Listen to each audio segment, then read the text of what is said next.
I am going to trust Stefanski.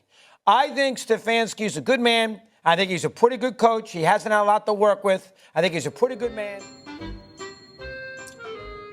I got a pretty good vibe from that doctor.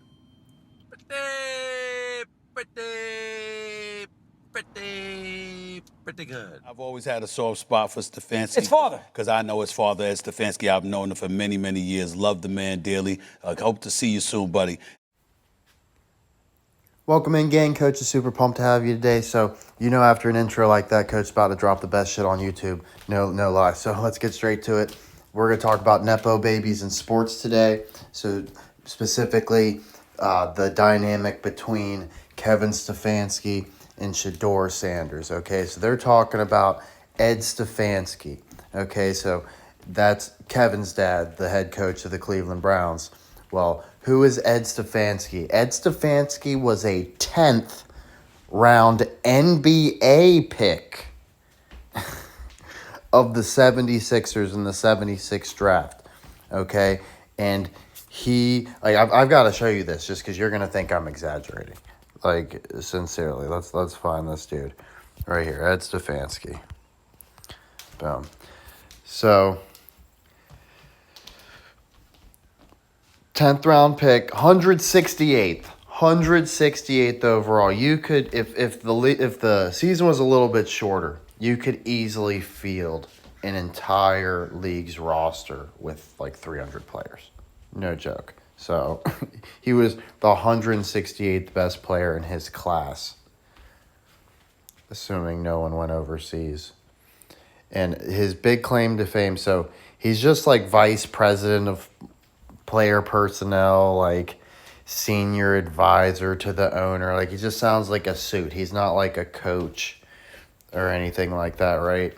And his claim to fame, he received one third place vote for NBA Executive of the Year. So he only got one vote, and it was for third place one time in 2020. That's the best he ever did. 2020, the lockout year, right? What was he all gung-ho, getting dudes vaxxed up? Is that what it was?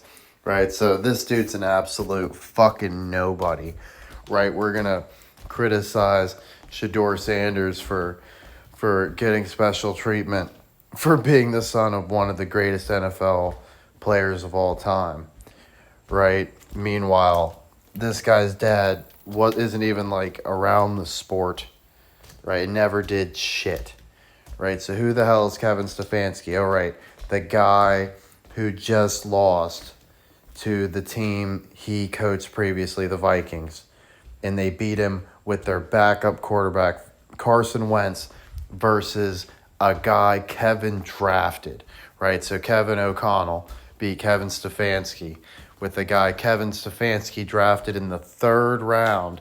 Mind you, Russell Wilson and Nick Foles were drafted in the third round of the same draft class. So you can definitely get QB talent in the third round. And just gets completely outcoached. Right, can't even score 17 points, or can't even score 20 points. Dude literally never scores 20 points. Has a career losing record. Has never won the division. Coming off a 3-win season. Bill Belichick was fired after a 4-win season. Right, and that's a dude that has 6 Super Bowls. Somehow Stefanski, never winning division, gets to come back after 3 wins. And who's he got on his team? Right, Shedeur Sanders, who openly states, like, don't draft me if you're not trying to change the culture. So how do you think he feels coming into a 3-win team that the big culture change they had was fire the offensive coordinator? Right, a lot of accountability there, right?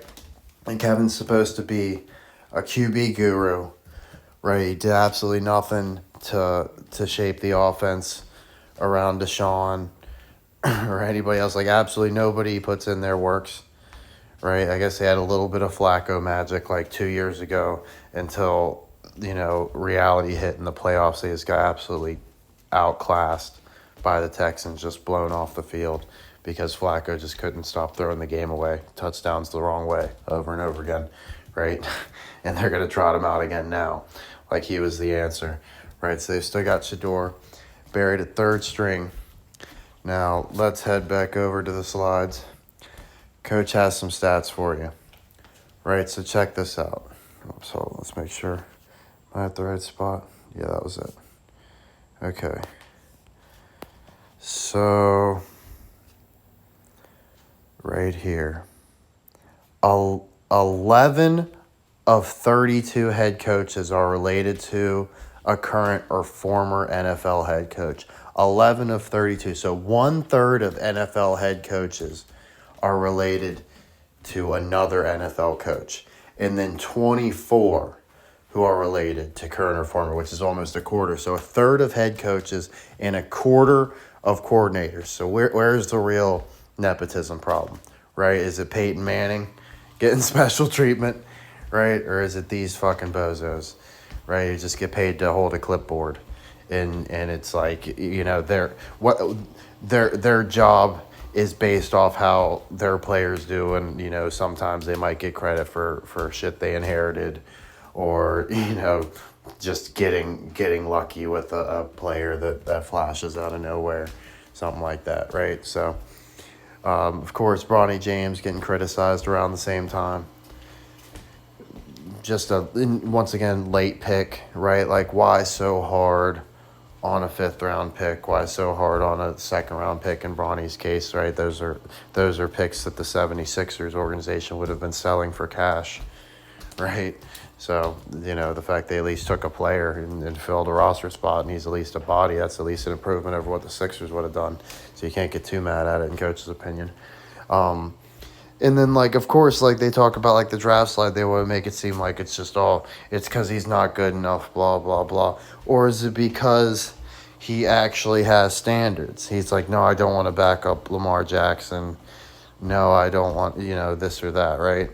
And then he probably said specifically he didn't want to play for Cleveland, and they probably took him anyways. That's coach's opinion, because the owner knew that he would sell jerseys. Coach thinks that Shador's on the first train out of here, the first chance he gets.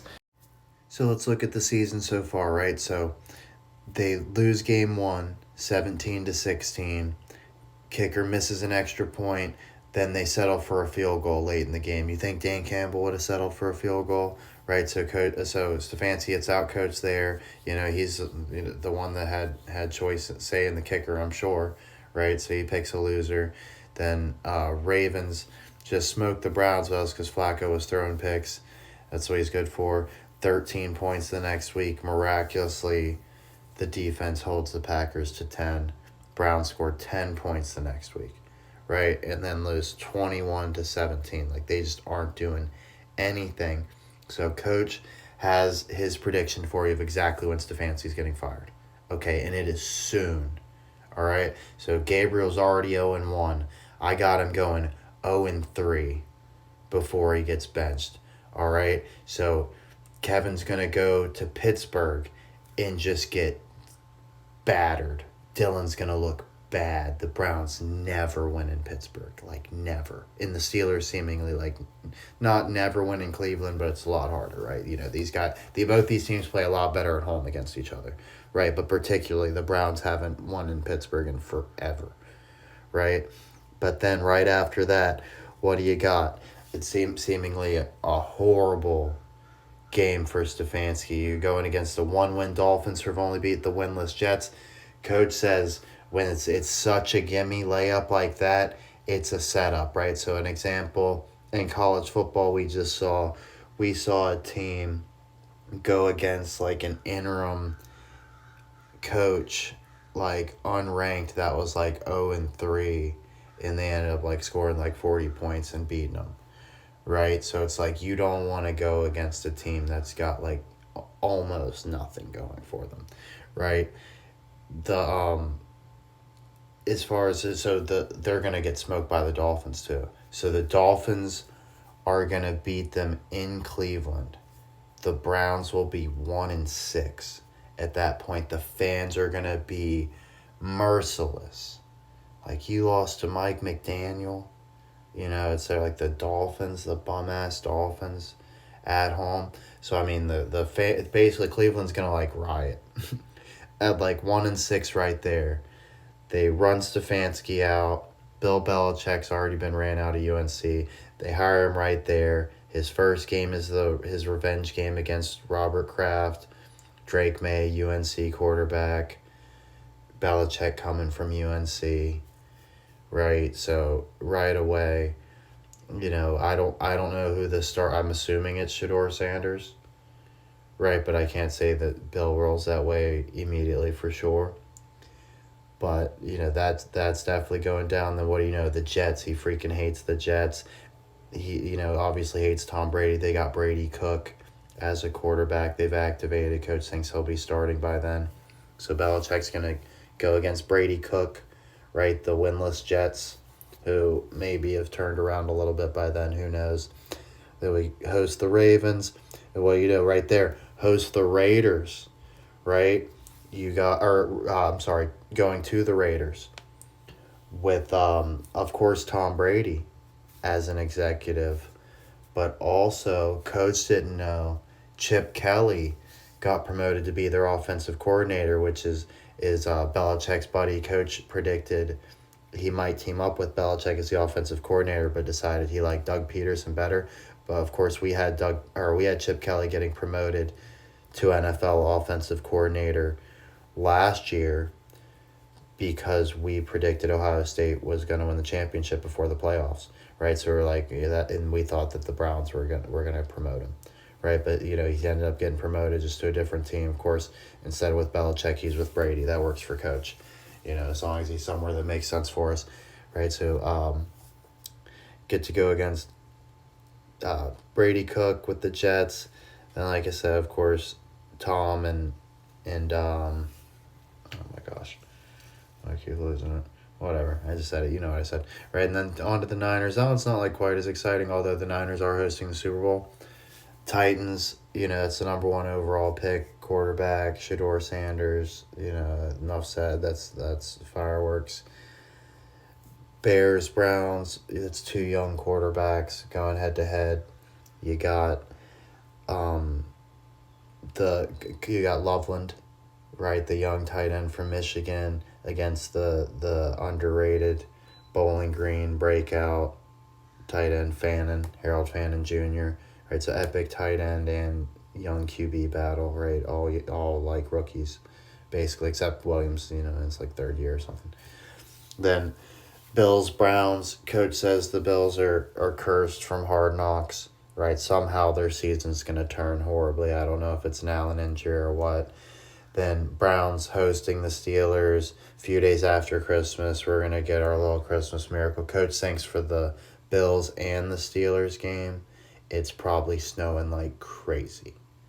Those are probably both very, very cold and snowy games. I'm thinking maybe for the Bills, super cold, for the Steelers, super snowy, right? Because the Steelers got the snow last year. And then Bengals, January 4th, that's when we got Burrow coming back and Myles Garrett ending his career, right, with just like Belichick with Lawrence Taylor when he was the linebackers coach for the Giants, right? So that's how Coach has the season going the rest of the way. I can't give you like exactly which ones will be wins and losses, but we're expecting to win the vast majority, right? Obviously dropping 2 and starting 1-6, it doesn't leave a lot of room to spare. We'd definitely like to see 11-6, right? Can Bill win 10 in a row? Let's Coach will give us a real prediction, right? So Patriots, yeah. Even though it's in New England, there's not enough time. That's the beauty of Belichick. He's done after this. This is his very last rodeo. He's old. He's going to be the oldest coach ever, right? Just by a hair. The same age as the other one, essentially, right? So anything that's cutesy that they want to pull it out, that's like it's basically like in the water boy when they say last game of the season, you can't hold anything back now, right? Like it's literally like that. Like all the stops are coming out. It's because Brady's done too. This is it for real, right? They always fake out a couple of times like with Jordan, but no, this one's really it. And Jordan didn't get to go out quite as good. Not even close, right? So yeah, we're absolutely giving Belichick his revenge over Kraft, right? Who the hell are the Patriots right now? They're what are they sitting at? It doesn't say the record. Let's check. 3-2. That's about what I expected, right? So they'll be a good, not great team that will be poised for Bill to upset and look good and start their demise. I had them matching up in the playoffs, but I'm actually thinking them, that being his first one, they don't need to make the playoffs. So maybe the Bills don't choke out. Maybe they make the playoffs and lose there. Not entirely sure. But anyway, so 1-0, right? So that'll take us up to 2-6. Then Jets, definitely, right? So he gets revenge on the Jets. He hates the Jets. 3-6. Ravens, we've already lost. No, we haven't. Yeah. Thank God. Okay, so we already blew one. So yeah, we're gonna take that one too. So that's 3 in a row under Belichick. That takes us to 4-6. Raiders, that's easy. Take out Tom, right? Tom gets the last laugh, we know, in the Super Bowl. But for now, Belichick gets his revenge on Tom. 5-6. Not looking too terrible, right? Niners, that's tough, but they've got so much like questionable stuff with the health that coach thinks that's their undoing there. And we can stop McCaffrey. We might hurt McCaffrey, right? That might be the running back we take out this year. He's always injury plagued. That would be, definitely death meal. So that's the one I'm not super sure about, right? If there is a loss the rest of the way, coach says it's the Niners coming to Cleveland. But the fact we're hosting it, it's not the same Niners team of old. And they've always got some random shit seemingly bothering. What are they looking like this year with the standings? They're going to make us do the thing again. 4-1. So let's play it safe. Let's call that the loss. Well, I don't know if they... Hold on. So how many would that be? Right, so if we're at 1-6, he could roll 10 in a row, 13. Yeah, that wouldn't be too crazy. Honestly, I think we're just going to win out. So, like I said, if there is a loss, it's the Niners. But coach has Belichick going 10-0, heading into the playoffs, win 3 more, unlucky number 13, drop it to Brady, sounds about right. So let coach know your thoughts. He appreciates you.